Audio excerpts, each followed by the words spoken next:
Title: The Vanishing of James Rutledge, Part 1, The Illusion of Mercy. They say the dead don't speak, but in the quiet corners of old Virginia, some names still whisper through the dust. One of those names is James Rutledge. For over 170 years, his story was buried, erased from ledgers, sealed in family archives, and hidden behind polished plantation walls. But tonight, we're breaking that silence. Because what happened to James wasn't just a disappearance, it was something far darker. Something that began with kindness, and ended with horror. Before we begin, make sure you're subscribed to Liturgy of Fear. Hit the bell, leave a comment with where you're listening from, and help us bring these forgotten American tragedies back into the light. Now, let's go back to Virginia, the spring of 1847. Part 1, The Illusion of Mercy. Greenfield County, Virginia looked like a picture of Southern success. Rolling green hills stretched for miles, dotted with tobacco fields and oak trees that had watched generations of masters rise and fall. The air carried the sweet scent of magnolia and the distant ring of iron from the blacksmith's forge. In the heart of it all stood Belmont Hall, the Sutherland family's grand plantation. 400 acres of wealth, power, and secrets. White columns, polished verandas, and a house so perfect that it almost made you forget what kept it running, the 57 enslaved people who lived in neat rows of cabins behind it. Marcus Sutherland was master of Belmont Hall. To the world, he was a man of progress, a modern planter who prided himself on treating his slaves humanely. He gave speeches at the courthouse about improving conditions, about treating laborers with Christian dignity. His fellow planters called him soft, but he didn't care. He liked his reputation as a man of reason. Behind that polished image, though, Marcus was slipping into a quiet decay. His health was fading, his energy fading faster. Most nights, he shut himself in his study, surrounded by books, letters, and ledgers. The marriage bed had gone cold. His wife, Arabella Sutherland, was barely 25. She had come from Charleston, a woman of grace, beauty, and family pride, married off to secure her family's failing fortune. She had charm, education, and a deep hunger for affection that the walls of Belmont Hall could no longer feed.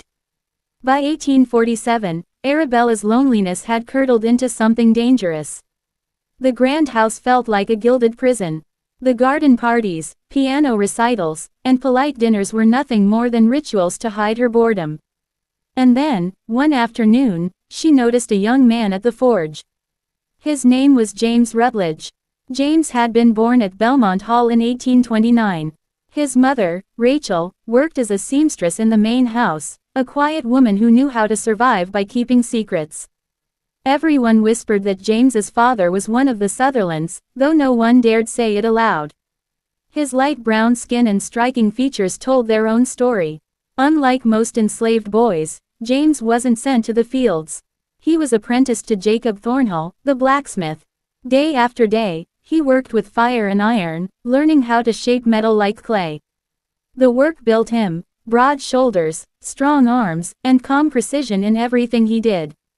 But it wasn't just his strength that drew attention. It was his face. High cheekbones, steady brown eyes, and a quiet kind of confidence that made people, especially white people, uneasy.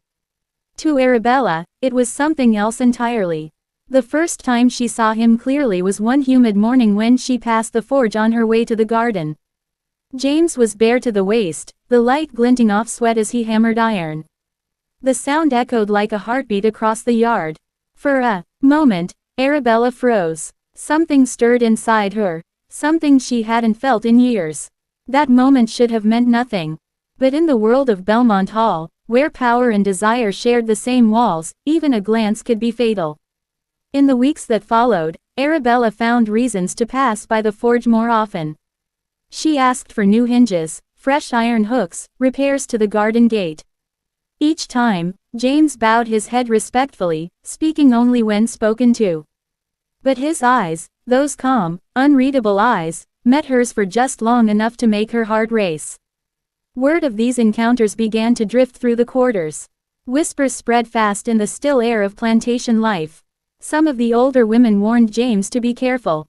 They had seen this story before. A white mistress's curiosity could turn into ruin before a man even knew what hit him.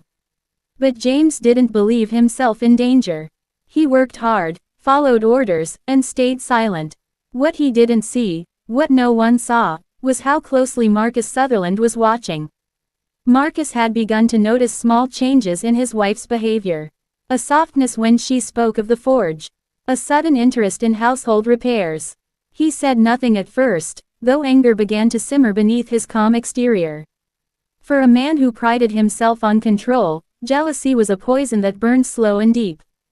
Then came the ledger entries. In March of 1847, James Rutledge appeared in the plantation records, listed as a blacksmith's apprentice, valued at $1,200. By 1849, his name vanished completely. In its place, a single chilling line, disposed of by arrangement, medical necessity. 3 county doctors signed affidavits that same year, confirming they had performed corrective procedures on plantation property. No patient names listed, no explanations given. At the same time, church records in Greenfield County showed a strange rise in confessions, sins of temptation, unholy acts, and carnal weakness among the county's most respected families. Something had happened at Belmont Hall. Something unspeakable. For over a century, the descendants of Marcus and Arabella kept the truth locked away. The ledgers were hidden, the letters burned, the name, James Rutledge, scrubbed from family memory. But some stories refused to stay buried. And as we'll see in Part 2, mercy was never what it seemed at Belmont Hall. What began as pity would turn into obsession, and then into horror that left scars no physician could ever mend. To be continued in Part 2, The Master's Study. If you're drawn to stories that history tried to erase, hit subscribe, leave a comment, and share this episode. Your support helps us keep uncovering the truth buried in America's darkest past. Would you like me to continue with Part 2, The Master's Study, in the same tone, haunting, historical, and cinematic for narration? Title: The Vanishing of James Rutledge, Part 2, The Mistress and the Blacksmith. Hook. Some stories don't start with blood. They start with a glance. A heartbeat. A moment too long between two people who were never meant to look at each other that way.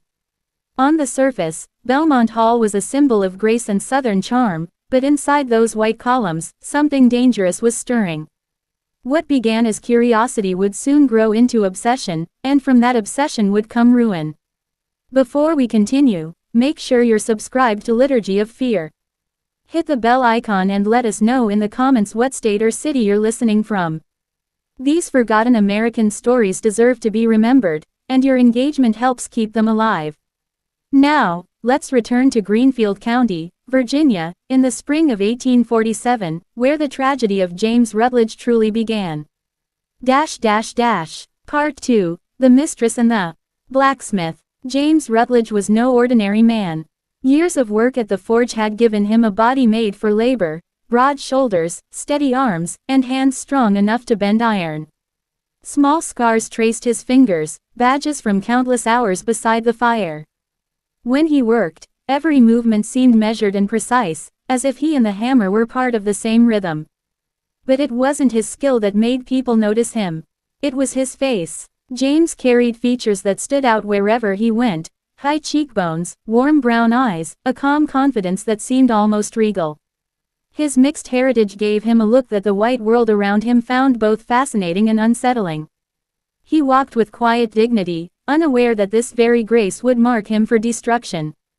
In March of 1847, a series of small decisions set his fate in motion. The forge at Belmont Hall was being expanded, and the aging blacksmith, Jacob Thornhill, could no longer handle the heavy construction work alone. Marcus Sutherland, master of the plantation, reviewed the project and made what seemed a harmless choice. He reassigned James to help with carpentry repairs inside the main house. It was a simple order. It would change everything. The repairs required James to spend long hours near the family's private rooms. He was to replace window frames, repair door hinges, and adjust the iron fixtures throughout the east wing. And that's where Arabella Sutherland saw him for the first time. She was arranging flowers in the front parlor when a flicker of movement caught her eye. Through the window, she saw a young man on a ladder, sunlight catching his skin as he worked. His sleeves were rolled up, his face calm, his muscles moving with effortless precision. For a moment, she forgot herself, forgot her book, her posture, her role.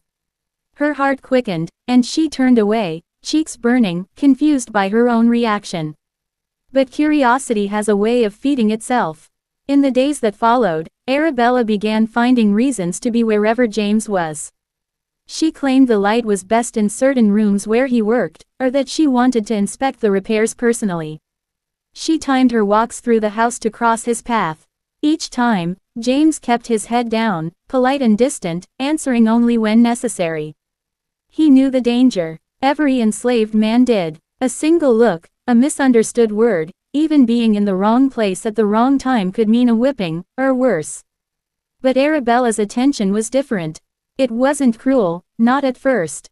It was curious, hungry. By April, she had begun to speak with him directly. She asked about his work, how he shaped the iron, what kind of heat the forge required, how he learned so quickly. She leaned closer when he spoke, her eyes following the movement of his hands. She smiled when he used the word, ma'am. She found excuses to linger. James answered carefully, always, Miss Arabella, always eyes down. He kept his tone flat, respectful, hoping she would lose interest. But someone else noticed. Sarah, the housekeeper, caught him one evening after supper. Her face was lined with worry. You mind yourself around the mistress, she warned. That kind of attention brings nothing but trouble. I'm just doing my work, James said quietly, though his voice betrayed doubt. Sarah shook her head. Your work don't require her standing that close. Don't matter what you do or don't do, if she wants something, she'll take it. And when the master finds out, it'll be your blood that pays. Keep your head down, finish quick. James tried. He worked faster, rose earlier, stayed later. But avoiding a white mistress in her own house was like trying to hide from sunlight. In early May, Marcus Sutherland left for Richmond on business, leaving Arabella alone at Belmont Hall. 10 days, he said, maybe 12. The morning after he left, Arabella sent for James. She claimed a loose chair leg needed repair in her sitting room upstairs. He arrived with his tools, uncertain but obedient. The room smelled faintly of roses and ink. Arabella sat near the window, pale blue dress bright against the morning light. Close the door, she said. James froze. Ma'am, it wouldn't be proper. I said close it. His hands trembled as he obeyed. Put down your tools, she whispered. Come here. James hesitated. If something needs fixing, I should. Come here. He crossed the room slowly, stopping several feet away. Arabella stood, her eyes fixed on his chest. She reached out, her hand resting on the fabric of his shirt. You're very strong, she said softly. I've watched you work. You move like you could lift the world. James's throat tightened. Miss Arabella, please. You're educated, she continued. Jacob told me you can read. That you do numbers better than most white men. You're not like the others. Her hand moved to his face. Do you know how extraordinary you are? Fear and confusion battled inside him. He was trapped. To resist her would mean punishment. To yield would mean death. Please, he whispered. Don't do this. Something in her eyes shifted. Her smile vanished. Go, she said coldly.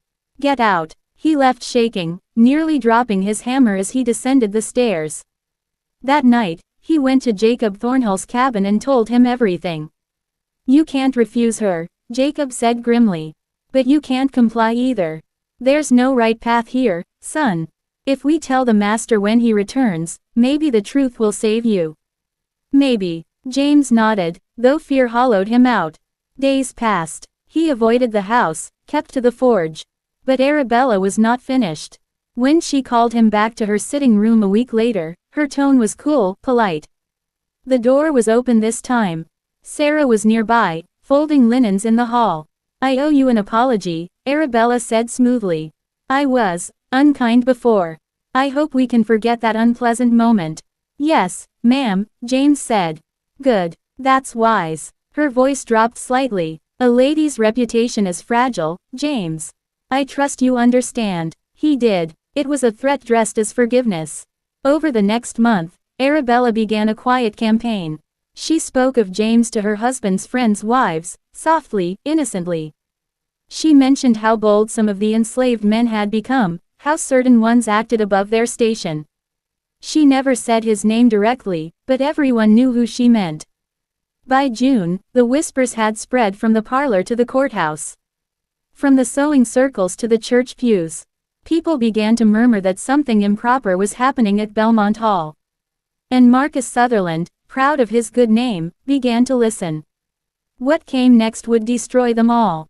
To be continued in Part 3, The Accusation. If you're drawn to true horror born from history, subscribe to Liturgy of Fear. Leave a comment, share this episode, and help us keep uncovering the ghosts that still haunt America's past. Would you like me to continue with Part 3, The Accusation, next, written in the same dark and cinematic storytelling style for narration? Title: The Sin of Belmont Hall, Part 3, The Doctor from Richmond. Hook. The summer of 1842 settled over Belmont Hall like a fever. The air shimmered above the fields, and even the trees seemed to hold their breath. But inside that grand white house, something darker than heat was spreading. Whispers, lies, fear, and soon, a punishment so cruel it would stain the very walls forever. By July, Marcus Sutherland could no longer ignore the tension that filled his home. His wife, Arabella, moved through the halls like a ghost. Her voice trembled when she spoke of shadows at the window, of footsteps outside her door. Marcus tried to reason with her, but the seed of suspicion had already been planted in his mind. He had noticed how the blacksmith's apprentice, James Rutledge, walked softly through the house, his eyes lowered. Marcus began to see guilt where there was only fear. Conspiracy where there was only survival. One evening, Arabella entered his study. Her hands shook as she closed the door behind her. The light from the oil lamp made her skin look pale as porcelain. "I need to tell you something," she whispered. "I should have told you weeks ago, but I was ashamed." Marcus looked up from his desk, concern furrowing his brow. "What is it, my dear?" She took a shaky breath. "It's James Rutledge, the blacksmith's apprentice. He's been inappropriate with me." Marcus froze. His heartbeat thundered in his ears. "Explain," he said, his voice low and sharp. Arabella began to cry softly. She told him a story woven from small truths and cruel lies. Yes, James had been in her sitting room, but only because he had cornered her. Yes, she had touched him, but only to push him away. And yes, she had kept silent, but only because she feared her husband's wrath and the gossip that would follow. "Why didn't you tell me sooner?" Marcus demanded. "Because I was afraid," she sobbed. "You would kill him, and then people would ask questions. My name would be dragged through the dirt. Please, Marcus, I just want this to end quietly." Marcus stared at her, the bourbon burning in his throat as her words rewrote the past weeks in his mind. The tension, the whispers, James's careful silence, all of it seemed to confirm her story. "I'll take care of it," he said at last. Arabella pressed his hand, her tears glistening. "Please, no scandal. Promise me that." "I said I'll take care of it," Marcus replied, his tone final. He sat alone in his study until dawn, the bourbon bottle half empty beside him. By morning, he had made his decision.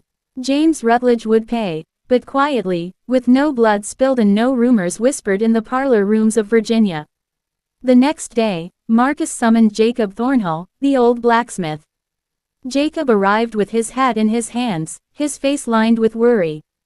He had seen the storm brewing for weeks. "I need to speak with you about your apprentice," Marcus said, his tone clipped. "James is a good worker, sir. Hard-working, honest." "I've heard troubling reports," Marcus interrupted. "About his behavior toward my wife."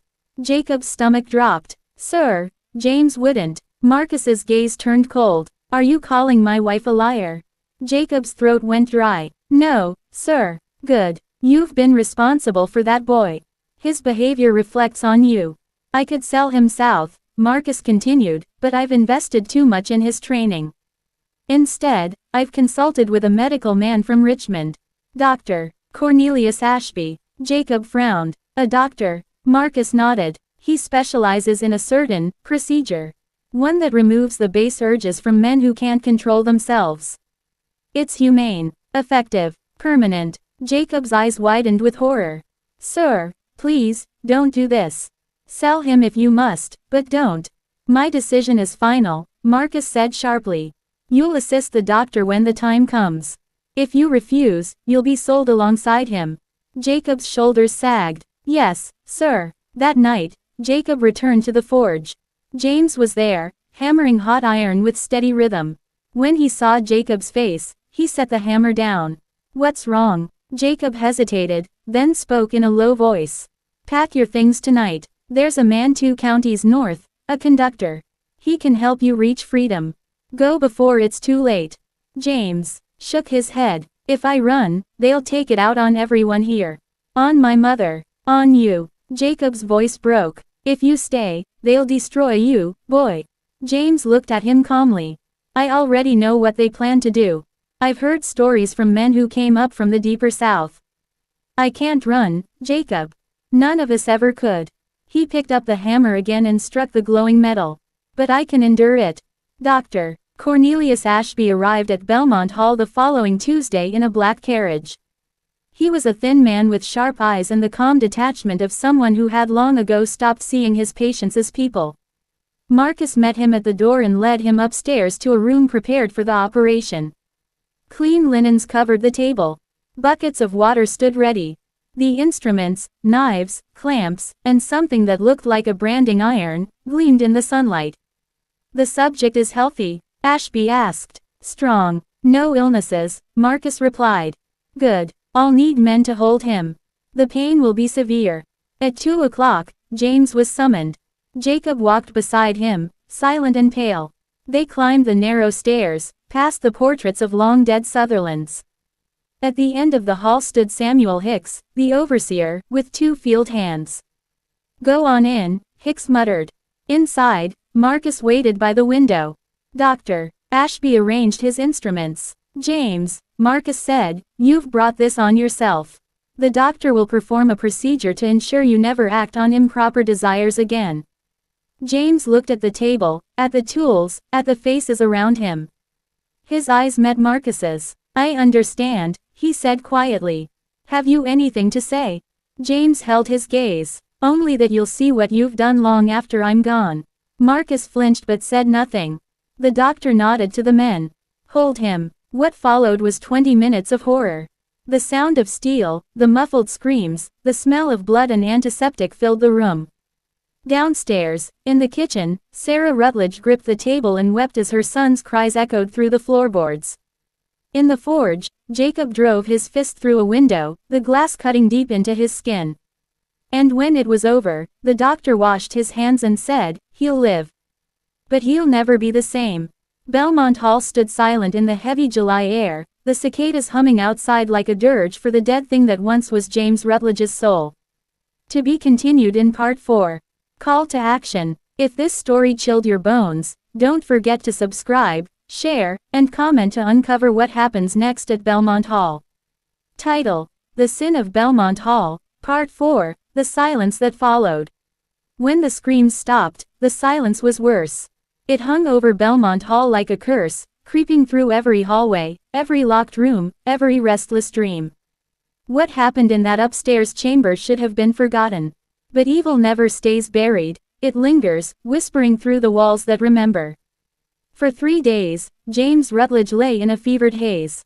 The doctor had done his work and left for Richmond, taking with him his gleaming instruments and the scent of blood that seemed to cling to the air. Marcus Sutherland paid him in full, thanked him for his professionalism, and watched his carriage disappear down the long dirt road. Arabella asked no questions. She smiled faintly when Marcus told her it had been handled, though her eyes betrayed a flicker of unease. At night, she lay awake beside him, hearing faint noises from the servant quarters, the sound of someone moaning in pain. She told herself it was the wind. James was kept in a small room behind the kitchen, watched over by his mother, Rachel Rutledge, and an old housemaid named Hester. His body burned with infection, and his voice came in hoarse whispers that no one could understand. Jacob Thornhill came when he could, slipping in after dark. He would sit beside the bed, holding James's hand, whispering prayers under his breath. "Don't you leave me, boy," he said one night, his eyes red from sleeplessness. "Don't you let them take your spirit too." James opened his eyes then, cloudy and distant. "They already did," he whispered. By the end of the week, the fever broke, but something inside him had changed. His face looked older, harder. He rarely spoke, and when he did, his words carried a strange calm that unsettled everyone who heard them. Sarah, his sister, said he talked in his sleep, words that didn't sound like his own. Sometimes he laughed softly in the dark, the kind of laugh that made even the bravest servants cross themselves. One night, Jacob found him sitting outside the forge, staring into the dying embers. "James," he said gently, "you need to rest." James turned his head slowly. "Rest? Ain't no rest in this place, Jacob. Not for me, not for anyone. You just been through hell, son. You got to heal." James smiled faintly. "Hell? No, this place ain't hell. Hell at least tells you what it is." Jacob felt a chill crawl down his spine. Up at the main house, strange things began to happen. Servants whispered about footsteps in the attic long after midnight. Doors opened on their own. The smell of smoke drifted through the halls though no fire burned. Arabella began waking from nightmares, clutching at her throat, gasping for air. She told Marcus she could hear someone breathing in the dark beside the bed. "You're imagining things," Marcus said. "You've been under strain. It will pass." But it didn't pass. On the 10th night after the operation, Arabella woke again to the sound of something dragging across the floor. She lit a candle and saw a figure standing at the foot of her bed, a shadow shaped like a man, head bowed, shoulders trembling. She screamed, and the shadow vanished as the candle flickered out. Marcus rushed in moments later, pistol in hand. "What happened?" She pointed to the empty space. "He was there, James. I saw him. He was watching me." Marcus checked the hallway, the closets, every corner of the room. There was no one there. "You're exhausted," he said firmly. "Go back to sleep." But he could not shake the unease that followed him back to his study. He poured himself a drink, yet even the bourbon couldn't steady his hands. The next morning, Sarah came to the main house carrying a bundle of laundry.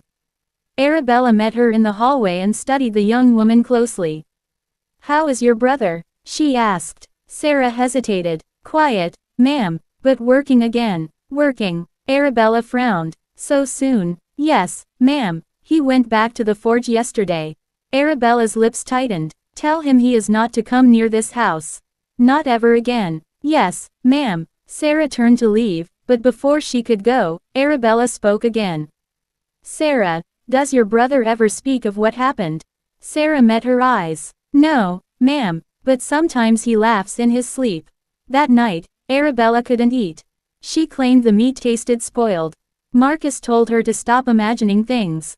But when she pushed her plate away, he noticed something strange. There were small dark fingerprints around the rim. As if someone with soot-covered hands had touched it.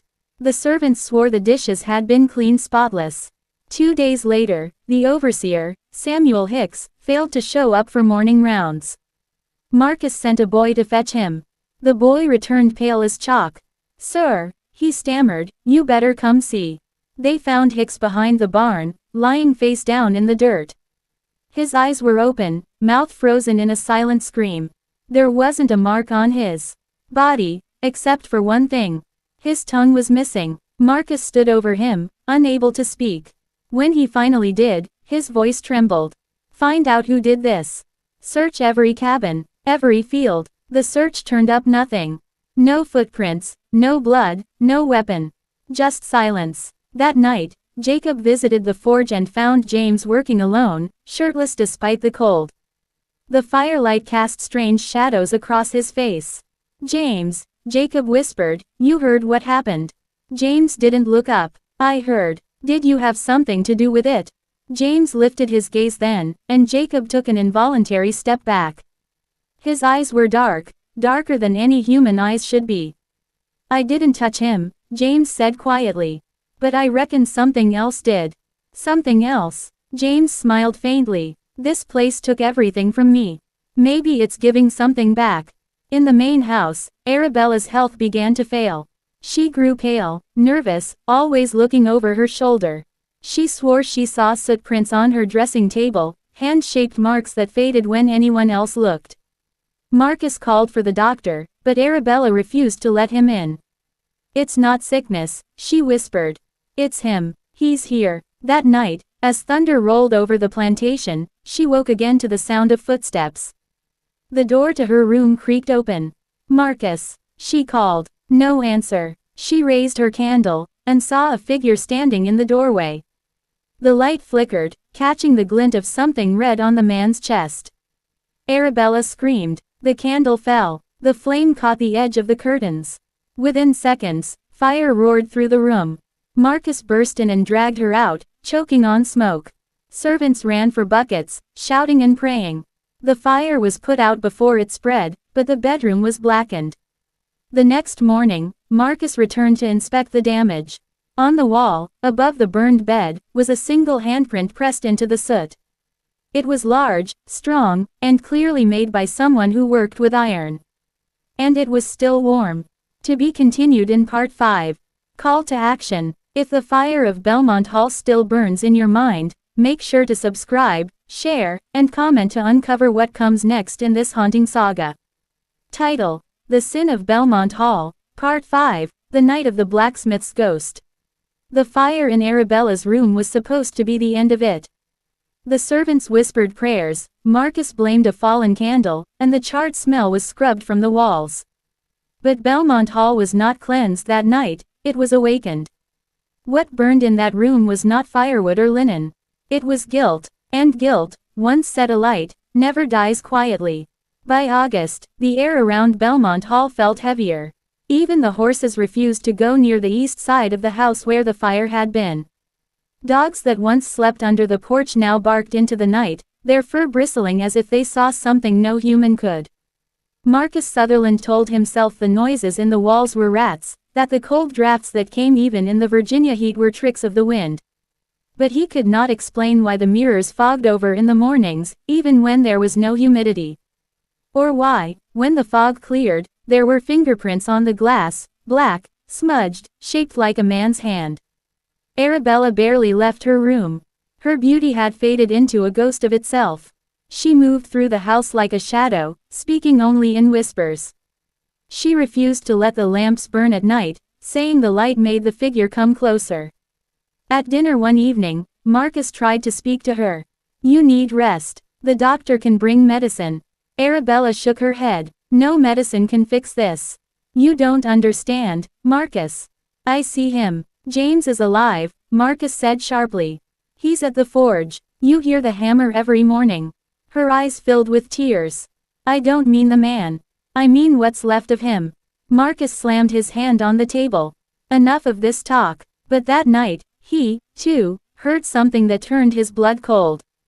It came after midnight, a steady metallic sound from the yard. A rhythmic clanging, faint at first, then louder.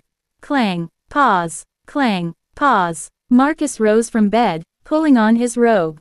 He looked out the window and saw, in the dim moonlight, the forge burning. But no one was supposed to be there at that hour. He went downstairs, grabbing his pistol from the desk, and stepped outside. The air was thick and hot, the smell of iron sharp in his nostrils. As he approached the forge, he saw a figure inside, a man working at the anvil, his back turned. The fire glowed orange against the shape of his shoulders, the swing of his arm. "James," Marcus called out. "What are you doing out here?" The figure stopped. Slowly, it turned. For a heartbeat, Marcus saw a familiar face, but then the light shifted, and his stomach turned. The eyes were black hollows. The skin looked burned and cracked like cold iron. The figure smiled, revealing teeth dark as coal.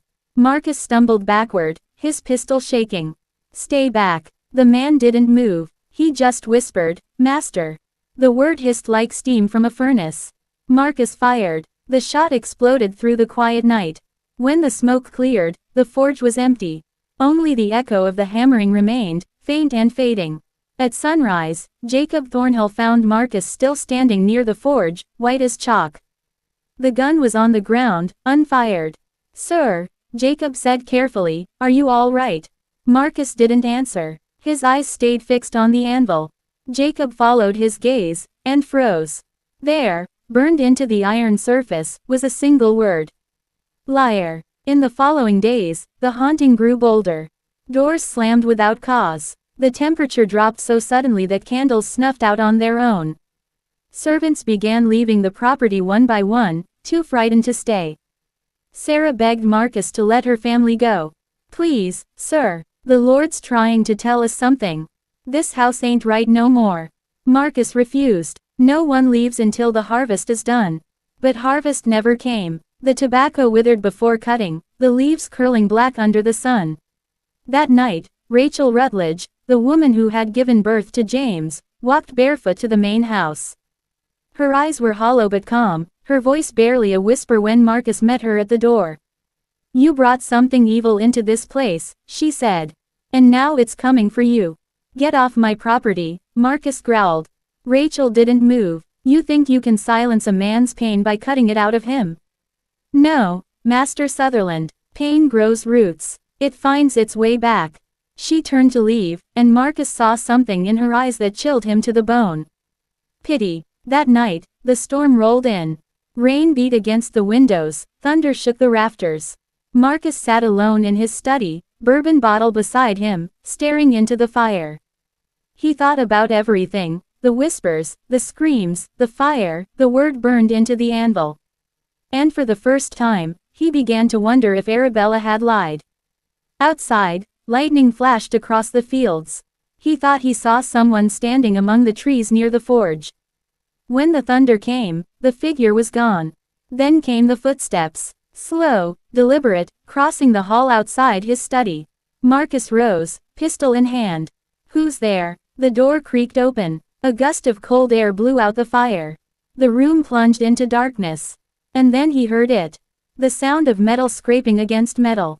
A whisper in the dark. "You took my name. You took my life. Now, I'll take yours." The candle flared back to life for 1 second.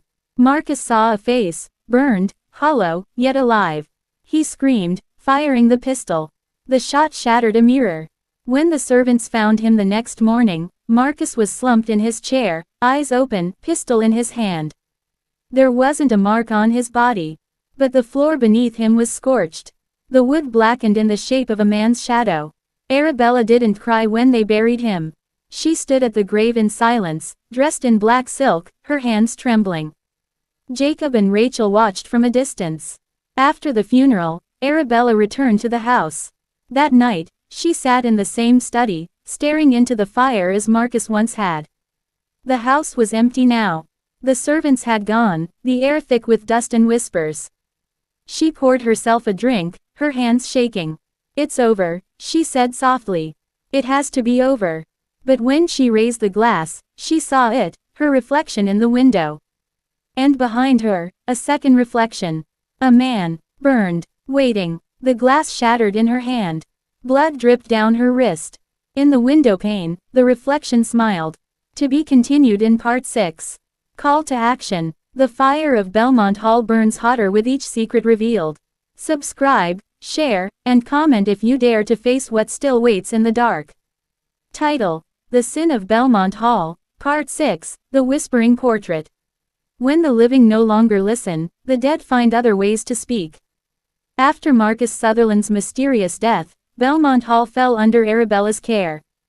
But she was not alone. Behind the walls, beneath the floorboards, in the silence between the ticking of the clocks, something had begun to stir again. The house was waking, and it remembered everything. Arabella moved through the halls like a widow haunting her own home. The curtains were drawn, the servants dismissed, and the air smelled of mildew and ashes. Every step she took echoed too long, as if the sound lingered, watching her. For weeks she refused to enter Marcus's study. But one morning in September, a shaft of sunlight fell across the locked door, and she felt something pull her inside. The room was exactly as it had been left. The chair overturned, the broken mirror glinting in the corner, the smell of gunpowder faint but still present. On the desk lay Marcus's journal, open to the last page. The ink was smudged, but the words were clear enough to read. He comes when the fire dies. He will not forgive. Forgiveness is for the living. Arabella slammed the book shut.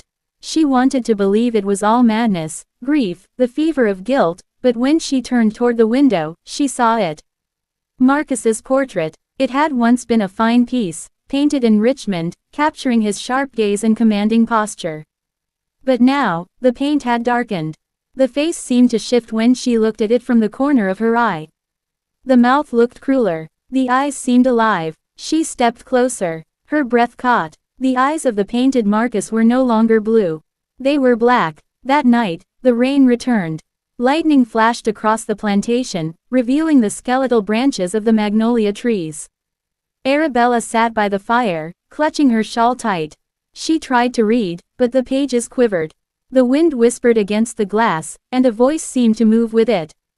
Arabella. Her book fell to the floor. She rose, looking around the parlor. Who's there? Silence. Then the whisper came again. Closer. You promised me peace. Arabella's throat tightened. James. The fire flickered violently. The flames stretched high, forming the faint outline of a man, broad-shouldered, with arms black as soot. You killed me, the voice hissed from the fire. She stumbled back, pressing against the wall. No, it wasn't me, it was him. You both held the match. The fire went out, leaving her in darkness. In the morning, Jacob Thornhill returned to Belmont Hall. He had left the estate after Marcus's burial but felt uneasy in town, as if something kept calling him back. He found Arabella pale and trembling. Miss Arabella, you shouldn't be here alone, he said. She looked at him with hollow eyes. The house won't let me leave. Jacob frowned. Ma'am, you can leave anytime you wish. She turned toward the portrait. Then tell that to him. Jacob followed her gaze and froze. The portrait's face had changed again. This time, the man in the painting had no eyes at all, only black, empty sockets. Jacob muttered a prayer under his breath. Lord have mercy. Arabella whispered, do you see him too? I see something, Jacob admitted. And it ain't of God. They decided to burn the painting that night. At sunset, Jacob and Arabella dragged the portrait out into the courtyard. The storm clouds were gathering again, thick and purple. Jacob poured lamp oil over the frame, his hands shaking. Arabella held a match, but her fingers wouldn't stop trembling. Do it, Jacob urged. Let it end. She lit the match. For a second, the flame danced calmly. Then, with a burst of wind, it blew out. Jacob tried again, but the match refused to burn. The storm seemed to breathe against them, the air wet and cold. Then, from the painting, a voice emerged, deep, echoing, filled with rage. You cannot destroy what you created. The canvas began to ripple like water. A hand pushed out from within the paint, black, burned, reaching. Jacob stumbled back. Lord Almighty! Arabella screamed as the hand seized the edge of the frame, tearing through the surface. The painting split open, releasing a gust of cold wind that extinguished every torch on the grounds. When the storm finally broke, the portrait was gone. Only the frame remained, empty, lying in the mud. For days after, the house grew quieter, as if holding its breath. Arabella refused to speak. She sat by her window each night, waiting for the figure that no longer appeared. Jacob stayed only to protect her, though his prayers grew longer and his sleep shorter. On the fifth night, Rachel Rutledge returned. The blacksmith's mother walked up the long drive barefoot, her dress soaked with rain. She carried something wrapped in cloth. Jacob met her at the door. Mrs. Rutledge, you shouldn't come back here. I have to, she said softly. The dead are restless. He won't find peace until the truth is told. She entered the parlor where Arabella sat like a statue. Slowly, Rachel unwrapped the cloth. Inside was a small iron locket, scorched and bent. This was my son's, Rachel said. He wore it the night he died. It was found buried near the forge. Arabella's eyes widened. I thought it was lost. Rachel shook her head. Nothing is lost in this house. Only hidden. She handed the locket to Arabella. You kept his heart locked in secrets. Set him free. Arabella clutched the iron tightly. How? By speaking what happened, Rachel said. Not to me, to him. That night, Arabella returned to the forge. The air was thick with smoke and memory. She placed the locket on the anvil, whispering through tears. I'm sorry, James. I loved you. I swear I did. But Marcus found out. He said he'd kill you if I didn't. She stopped, choking on the words. The forge flared to life without warning. The heat licked her face. A voice came from the fire. You watched me burn. I tried to stop him, she cried. I begged him. I didn't light the fire. I didn't. The fire dimmed for a moment, then roared higher, as if feeding on her guilt. Then why did you scream my name when I died? Tears streamed down her face. Because I couldn't bear to lose you. For a moment, silence. Then the flames softened, turning golden. The locket on the anvil glowed red, then cracked open. Inside was a small piece of folded parchment, blackened at the edges. Arabella unfolded it carefully. It was a letter. The handwriting was James's. Arabella, if they find this, know that I forgive you. I know the truth of his cruelty. I know your fear. Love does not die in fire, it changes shape. I will come for him, not for you. Her knees gave way. She fell to the ground, clutching the note. But as she looked up, she saw him standing across the forge. The figure of James Rutledge, whole and smiling, eyes calm for the first time. He nodded once, then faded into the embers. The flames went out. The night fell silent. Arabella thought it was over. But when she returned to the house, Jacob was gone. His lantern lay on the floor, still warm. The front door was open, swinging gently in the wind. From deep within the hall came a whisper. The debt is not paid. To be continued in Part 7. Call to action. The ghosts of Belmont Hall are not finished yet. The sins still breathe within its walls. Subscribe, share, and comment if you dare to uncover what the house still hides. Title: The Sin of Belmont Hall, Part 7, The Death That Would Not Die. The dead forgive, but the house does not. In the darkness of Belmont Hall, forgiveness was never enough. Something older, colder, and far more patient had awakened, and it was hungry for what had been promised. The morning after Jacob Thornhill's disappearance, Belmont Hall stood eerily still. The storm had passed, yet the air felt heavy, as if the clouds still pressed down on the house. Arabella awoke on the drawing room sofa, her head throbbing. She called for Jacob, but only the echo of her voice answered. The locket from the forge still lay in her hand. The letter inside, James's final words, had vanished. In its place was a new slip of paper, the writing crude and dark, "The debt is not paid." Arabella shuddered. "What debt?" she whispered. From the far end of the room came a sound, a dragging noise, slow and deliberate. She turned toward the hallway, heart pounding. The noise stopped. The house fell silent again. She went room to room calling for Jacob, but his tools lay scattered by the back door as if he had dropped them mid-step. The yard showed no footprints leading away, only the trampled mud where they had burned the portrait. The frame still sat there, warped and blackened. When she touched it, a faint pulse ran through the wood. It was warm. A whisper slid through the air, so close she could almost feel it against her ear. "One burns, one remains." She jerked back, gasping. "Who's there?" The whisper faded into the rustle of leaves. By afternoon, Arabella could no longer stand the silence. She saddled her horse and rode toward the county seat. The road wound past the old churchyard, where moss-covered stones leaned against one another like tired soldiers. At the edge of the cemetery, a figure stood among the graves.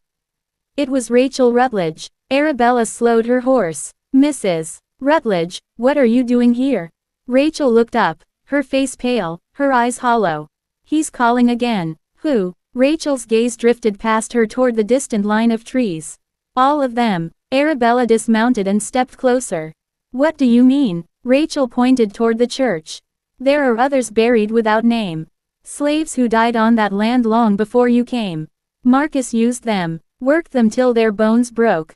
He said their pain was the price of fortune. But there's a debt on this soil, Miss Arabella, and it's older than James." Arabella's voice trembled. "How do I make it right?"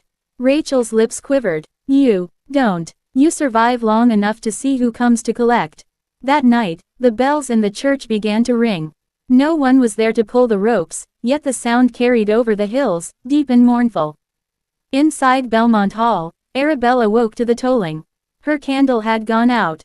The air smelled faintly of smoke and iron. When she rose to light the lamp, she saw footprints on the carpet. Muddy, heavy prints leading from the doorway toward the staircase. She followed them. Each step creaked beneath her weight. The footprints turned toward the east wing, the old nursery. No one had entered that room since Marcus's mother died years earlier. The door was cracked open. As she pushed it wider, a gust of cold air swept past her. The curtains fluttered though the windows were closed. In the corner, the rocking chair moved slowly back and forth. Something sat in it. It looked like a man, but its skin was ashen, its eyes sunken and wet. The shape turned its head toward her, and she saw that its mouth was sewn shut. Arabella screamed. The chair stopped moving. The figure rose, joints cracking. It took one slow step forward, then another, until it stood inches from her face. The stench of burnt flesh filled the room. She whispered, "James." The figure shook its head once, then pointed toward the floor. Beneath the chair, carved into the wooden boards, was a word written in blackened ash. Jacob. At dawn, the servants who remained on the property found Arabella standing in the hall, barefoot, staring at the wall. Her gown was torn, her face streaked with soot. She turned to them and whispered, "He's under the house." They followed her to the cellar door. She descended first, carrying a lantern that barely pierced the darkness. The air below was thick, damp, and cold. In the far corner lay Jacob Thornhill, sprawled against the stone wall. His eyes were open, but glassy. His hands were black, fingers curled around a piece of iron. Arabella knelt beside him, trembling. The iron was a tool from the forge, a branding iron shaped like an S. On Jacob's chest, burned deep into the flesh, was the same mark. The servants gasped. One crossed himself. Arabella rose unsteadily, whispering, "He's taking them." One by one. That evening, she locked herself in the master bedroom. She could feel the house breathing again, the walls expanding and contracting as if the structure itself were alive. She tried to pray, but every time she spoke the name of God, the candle flickered. When she finally slept, her dreams were filled with whispering voices, overlapping and distant. "Forgive us. Remember us. Pay what was taken." She woke to find the bed covered in dust, like a layer of ancient ash. On the mirror above the vanity, words had appeared in the fog. "Bring the ledger." Arabella ran to Marcus's study. The journal still lay where she had left it. She opened it to the middle pages, her hands shaking. Inside were lists of names, enslaved men and women, each marked with small notes. Beside some names were the words disposed, replaced, medical necessity. And then she saw it. Rutledge, James, corrected. The ink looked fresh. A sudden gust blew through the open window, scattering papers across the room. The candle went out. When she turned back toward the desk, a figure stood in the doorway. It was Marcus Sutherland. His clothes were torn, his face pale as wax. His eyes were completely black. "You can't hide from what you owe," he said. His voice sounded like the wind moving through a grave. Arabella stumbled back. "You're dead." He smiled faintly. "And yet, I remember every name." He raised his hand, pointing toward the floor. The boards began to creak and split. Beneath them, faint voices echoed, moaning, whispering, calling for release. Arabella fell to her knees. "Please, I'll do anything. Just let it end." Marcus stepped closer. "You can't bury sin beneath good manners. The debt must be paid in full." The floorboards cracked open, and a faint, cold light poured from below. Arabella screamed as hands, dozens of them, charred and skeletal, reached up toward her. They didn't pull her down. They only touched her, one by one, leaving black marks on her skin. Then they vanished. The floor closed. The light faded. Marcus was gone. Arabella collapsed, sobbing, her body shaking uncontrollably. When she looked down, the marks on her arms formed words. "You are the last witness." By morning, the servants had all fled. Belmont Hall stood empty except for Arabella and the whispers that now filled every room. The house had taken what it wanted. But the debt was still not paid. To be continued in Part 8. Call to action. The dead are not finished with Belmont Hall. What lies beneath its foundations will finally rise. Subscribe, share, and comment to stay with the story before the house claims another soul. Title: The Sin of Belmont Hall, Part 8, What the River Remembered.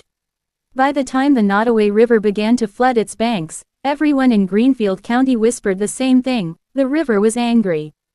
But those who had lived longest near Belmont Hall knew it wasn't the river that was restless, it was what lay beneath it. The first body surfaced 3 days after the storm. It was found by 2 boys fishing near the old ferry crossing. At first, they thought it was a drowned animal tangled in reeds. But when the current shifted, the swollen face turned toward them, and one of the boys screamed so loud it echoed across the valley. The sheriff identified the body as Reverend Cole, the man who had once counseled the Sutherlands. His hands were bound with wire. His mouth was filled with ashes. By noon, word spread through every plantation within 20 miles. The preacher who once blessed the Sutherland family had been dragged from the water like a warning. And that same night, the river began to glow. Arabella sat by the upstairs window, watching the faint shimmer move along the current. It looked like candlelight trapped beneath the surface, flickering in time with something unseen. The house had been silent since the night Marcus appeared, but now she heard footsteps again, measured, deliberate, echoing through the halls. The servants were gone, only she remained. She whispered to herself, "He's coming for me too." The whispering returned, like breath against her neck. "No, not him, us." She turned. The room was empty. The mirror across from her rippled, as if touched by unseen fingers. Images formed, faces of men and women she did not know. Some wept, some bled, some stared straight at her. One of them spoke, "Find what was buried, give us back our names." Then the glass cracked. That same night, Rachel Rutledge came to the house. She walked barefoot, her dress soaked from the rain. When Arabella opened the door, Rachel stood motionless, her eyes unfocused. "Mrs. Rutledge," Arabella whispered, "you shouldn't be here." Rachel's voice came out low and rough. "He's not at peace. None of them are. James." Rachel nodded slowly. "The river took his body. The doctor made sure of that. But the river never forgets what it swallows." Arabella trembled. "What do you want me to do?" Rachel reached into her shawl and pulled out a handful of small, rusted nails. "They used these to hold him down when they cut him. The doctor left them by the forge. Every drop of blood that touched them bound this land to him. You want to stop this? Take them back where it started." "Where?" Rachel's eyes lifted toward the ceiling. "Under the house." The cellar was colder than she remembered. The lantern's flame barely touched the darkness, and each step seemed to echo forever. The air smelled of damp earth and something metallic, like old blood. Rachel followed, clutching the nails. They reached the far wall where Jacob Thornhill's body had been found days earlier. The stone there looked wet, as if something behind it was breathing moisture through. "This is the place," Rachel whispered. "The doctor buried what was left of him here before he left." Arabella knelt, running her fingers over the wall. The mortar was soft. She pried at the stones until one came loose. A rush of air hissed out, cold and foul. Beneath the stones lay a bundle wrapped in rotting cloth. The smell was unbearable. She turned away, gagging. Rachel reached in and pulled it free. Inside were bones, small, delicate, wrong somehow. The shape of the skull was uneven, as if half had been taken. Rachel began to cry. "He wasn't supposed to die. They told me he'd live. They said it was necessary."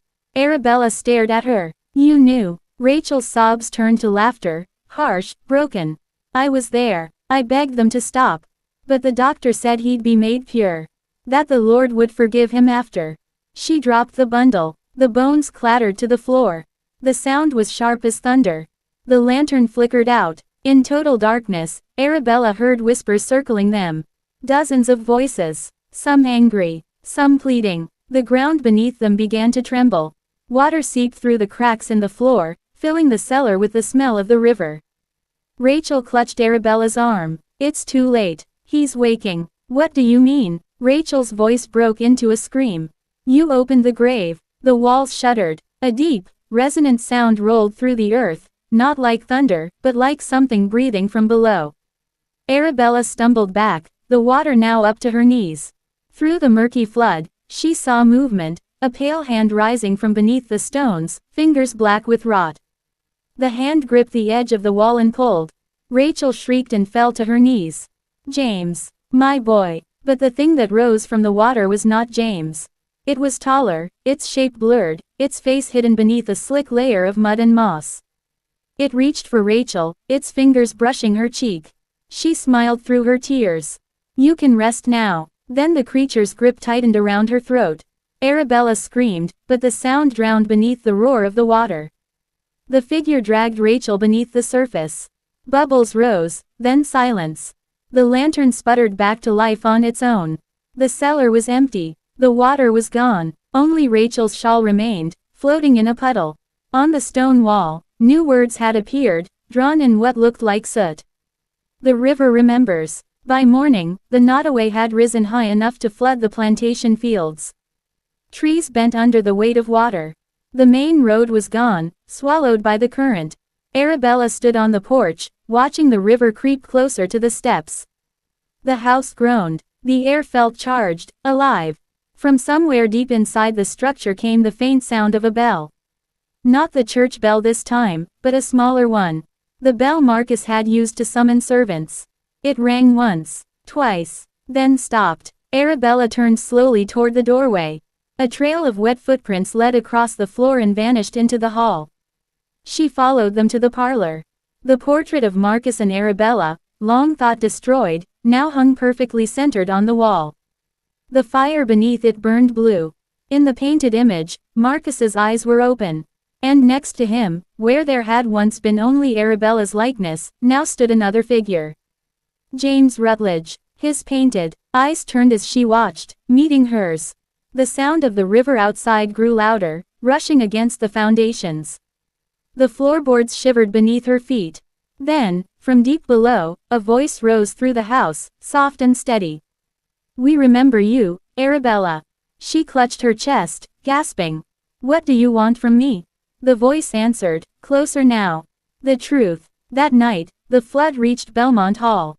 The river swallowed the fields, the barns, and finally the lower steps of the house. But when morning came, the water began to retreat, and Belmont Hall still stood, tilted, cracked, but unbroken. And on the front door, carved deep into the wood, were 5 words that no one could explain. The river keeps its dead. To be continued in Part 9. Call to action. The river has awakened, but it has not finished. What truth will Arabella uncover in the drowned halls of Belmont Hall? Subscribe, share, and comment to follow this haunting story to its chilling end. Title: The Sin of Belmont Hall, Part 9, The House That Wouldn't Die. By the time autumn came, Belmont Hall was no longer a home. It was a wound that would not close. Travelers along the flooded road said they could see lights flickering in its windows, even when no one lived there. But those who dared to enter learned that the house itself had begun to breathe. Arabella had not slept for 3 nights. The wind moved through the broken shutters like whispers. Every hour, the house changed. Wood creaked in places that had been still for decades, walls wept dark stains, and sometimes she swore she could hear footsteps on the upper floor where no one had walked since Marcus died. She tried to leave, twice. The first time, the front door would not open. The second time, when she took the servants' passage toward the cellar, the floorboards bent beneath her feet like wet paper, forcing her back. It was as if the house itself refused to let her go. She stayed by the window most nights, watching the mist roll over the fields where slaves once worked. The river had receded, but the earth was still soft, scarred by the flood. One evening, as dusk turned the world gray, she saw a figure standing near the willow tree by the forge ruins. It was a man's shape, still and dark against the pale mist. She thought it was a trick of the light until it raised its head and began to walk toward the house. The sound came before the knock, a slow, dragging scrape along the porch. Arabella clutched the poker from the fireplace, her pulse thudding in her ears. Then came the knock, 3 sharp raps. She approached the door carefully. Who's there? No answer. She opened it an inch. The porch was empty. Only the smell of river water drifted in, thick and earthy. She closed it again, heart pounding. When she turned back, muddy footprints stretched across the parlor floor. They led toward the stairs. Arabella followed them, the lantern trembling in her hand. The prints were too large to be hers, too deliberate to be an illusion. They climbed each step with patient precision until they reached the landing near her old bedroom. The door stood open. Inside, the air was heavy and cold. The bed was stripped bare, the windows nailed shut.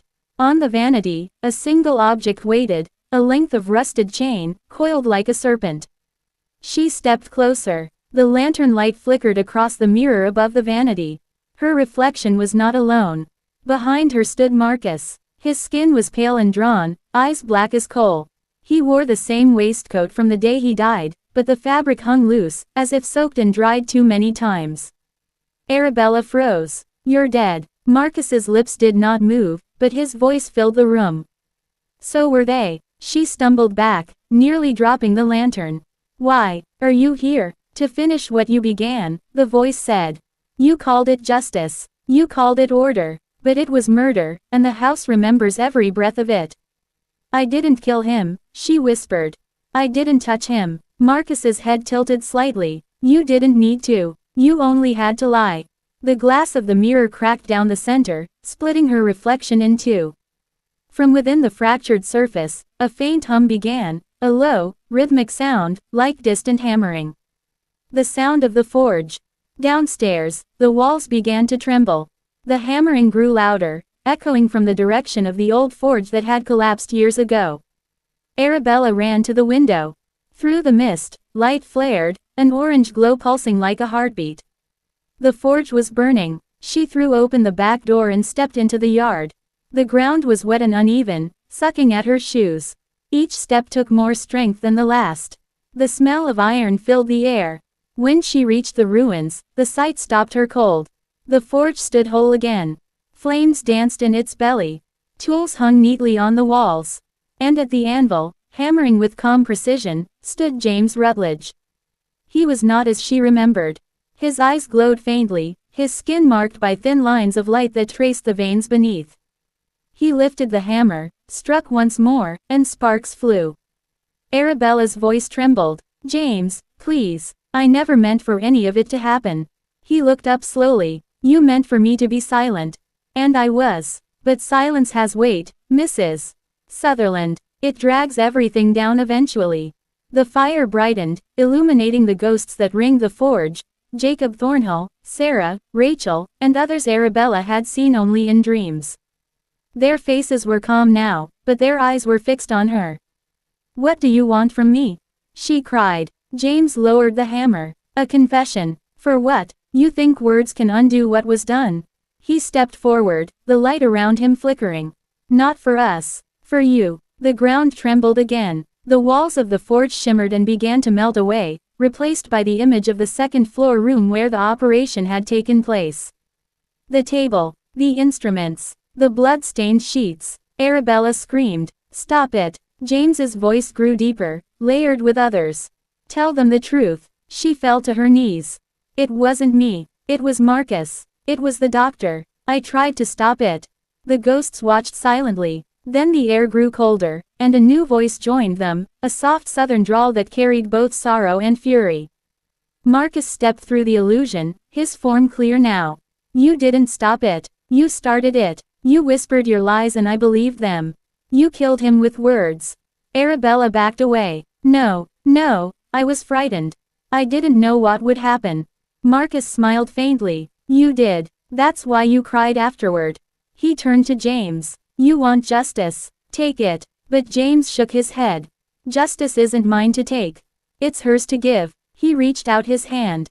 The glow faded. "End it, Arabella. Tell the world what happened in this house." Arabella's eyes filled with tears. "Who would believe me?" "The river," he said quietly. "It always does." Then the forge collapsed in a roar of fire and wind. The light swallowed everything. Arabella woke at dawn on the front lawn, the grass wet with dew. The house behind her was still smoking. The eastern wing had collapsed completely, exposing the rooms where so much blood had been spilled. She rose slowly, her body aching. The river murmured softly nearby, calm again, almost peaceful. In her hand, she found something cold and heavy, a single rusted nail. The same kind Jacob once used in the forge. And in the distance, the sound of hammering began again. Not from the ruins, but from the river itself. Each strike echoed like a heartbeat. She looked toward the horizon and whispered, "I'll tell them." The hammering stopped. The air grew still. For the first time in months, the wind through the willows sounded like a sigh of relief. That night, a traveler passed Belmont Hall. He saw the burned shell of the house and the woman standing before it, her dress torn, her face pale. When he called out, she turned and smiled faintly. "You shouldn't be here," she said. "The house listens." He blinked, and she was gone. The next morning, the river rose again, just high enough to touch the steps of Belmont Hall. To be continued in Part 10, The Final Reckoning. Call to action. The ghosts of Belmont Hall have demanded the truth, but the house is not finished yet. What final horror waits in the ruins beside the river? Subscribe, share, and comment to uncover the terrifying end of the Sin of Belmont Hall. Title: The Sin of Belmont Hall, Part 10, The Final Reckoning. At dawn, the mist over the Nottoway River looked like smoke rising from the earth itself. By nightfall, Belmont Hall would vanish beneath it forever. But before the river claimed the house, it demanded one last truth, one final soul, and the story that would make its name echo through the haunted centuries of Virginia. The morning Arabella Sutherland decided to confess was the same morning the earth began to move again. The tremors were faint at first, more like a heartbeat than an earthquake, but they deepened as the sun climbed higher. Plates rattled on the dining table. A picture frame fell and shattered. The sound came not from the ground beneath her feet, but from the walls of the house. She sat by the open window with pen and ink, the paper trembling under her hand. Her confession began simply, the way a prayer begins when the soul is tired. "My name is Arabella Fairchild Sutherland. What I am about to write is true. May God forgive me for waiting so long to say it aloud." Her handwriting shook as she described that night in 1847 when Marcus brought James to the cellar. She wrote about the argument, the doctor's arrival, the sound of metal instruments being laid out on the table. She described how James had begged for mercy and how Marcus had told him it was a necessary operation, a medical correction to preserve order. She remembered how she had turned away when the first scream came, pressing her hands against her ears. When it was done, she wrote, the doctor had told Marcus that James would live, but that he would never again be the man he was. Marcus had called it a cure for temptation. Arabella called it what it was, a mutilation born from jealousy and fear. She wrote everything, every secret, every lie, every sin. When she finished, she folded the pages and sealed them in an envelope addressed to the magistrate of Greenfield County. She placed it on the table beside her Bible and looked out the window toward the river. The water was rising again. By afternoon, thunder rolled through the valley. The air smelled of copper and rain. Arabella stepped out onto the porch, clutching her shawl against the wind. The fields stretched empty before her, but the sound of voices drifted through the air, low and murmuring, like a congregation praying in a language she did not know. She followed the sound to the old graveyard behind the orchard. The headstones leaned crooked, some half sunk in the wet ground. But between them, she saw movement. Shapes. People. Jacob Thornhill stood beside Rachel Rutledge's grave, his hands black with soot as if he had just stepped from the forge. Behind him stood the others, Sarah, the housemaid, the field hands, the children. And at the center of them all stood James. His eyes were calm now. The glow was gone. He looked as human as he ever had. Arabella approached slowly. "I wrote it all down," she said. "They will know the truth." James nodded. Words carry weight, even after the heart stops beating. She took another step. "Will it end now?" He glanced toward the house. Its windows were dark, but smoke drifted from the chimney, even though no fire burned within. "Not until the house confesses too," he said. Before she could answer, the ground shifted. The earth beneath the graves began to move, cracking open in long, jagged lines. The house moaned like a wounded animal. The river was coming for them. Arabella ran back toward Belmont Hall, her skirts heavy with mud. The front doors swung wide before she could reach them, slamming against the walls. Inside, every lamp blazed with sudden light. Portraits of the Sutherland family rattled on the walls, their painted eyes watching her with cold disapproval. She climbed the stairs to Marcus's old study. The room was exactly as he had left it, the ledgers stacked on the desk, the globe by the window, the decanter half full. The papers on the desk rustled as if caught in a breeze. Then his voice filled the room. "Do you think words can undo sin?" Arabella turned. Marcus stood in the doorway. His face was pale, but his eyes burned with fury. "You betrayed me," he said. "You destroyed everything I built." "I destroyed nothing," she said. "You did that yourself when you touched what was never yours to own." Marcus stepped closer. "He was mine." Arabella's voice cracked. "He was human." The windows shattered behind her. Wind roared through the room, scattering papers into the air like snow. The portraits on the wall burst from their frames, faces peeling away in the gale. James appeared in the doorway beside Marcus. He placed a hand on the older man's shoulder. "You had your say," he said softly. "Now let her speak." Marcus's mouth opened as if to protest, but no sound came. His body began to fade, turning to dust that drifted toward the open window and scattered into the storm. Arabella sank to her knees. "Is it over?" James looked toward the fireplace. Flames had begun to climb up the walls, licking at the old wallpaper. "Almost," he said, "but the house must burn." By nightfall, the storm reached its peak. Lightning struck the fields. The river broke its banks, swallowing fences and trees. From the road, travelers saw the fire before they heard the thunder, the great white house at Belmont Hall burning from within, its windows glowing like eyes. Arabella stood on the front lawn, soaked in rain. The roof collapsed behind her, sending a plume of sparks into the sky. James stood beside her, his form growing fainter with each flash of lightning. "Will they remember you?" she asked. He smiled faintly. "You already made sure of that." The flames rose higher. The sound of hammering began once more, steady and rhythmic, echoing across the fields. Arabella turned toward him. "Where will you go now?" He looked toward the river. "Where the rest of them went. Somewhere quiet." "Will I see you again?" He hesitated. "Only if the house rises again." Then he was gone. The fire consumed the last of Belmont Hall before dawn. When the river finally calmed, only the brick chimney remained, standing like a monument in the ashes. Weeks later, the magistrate received a letter sealed in wax.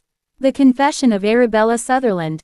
It told of her husband's cruelty, the doctor's crime, and the death of James Rutledge. It named every man who had stood in that cellar and called it duty. The magistrate ordered an inquiry, but the flood had washed away most of the evidence. The bodies were gone. Still, the story spread.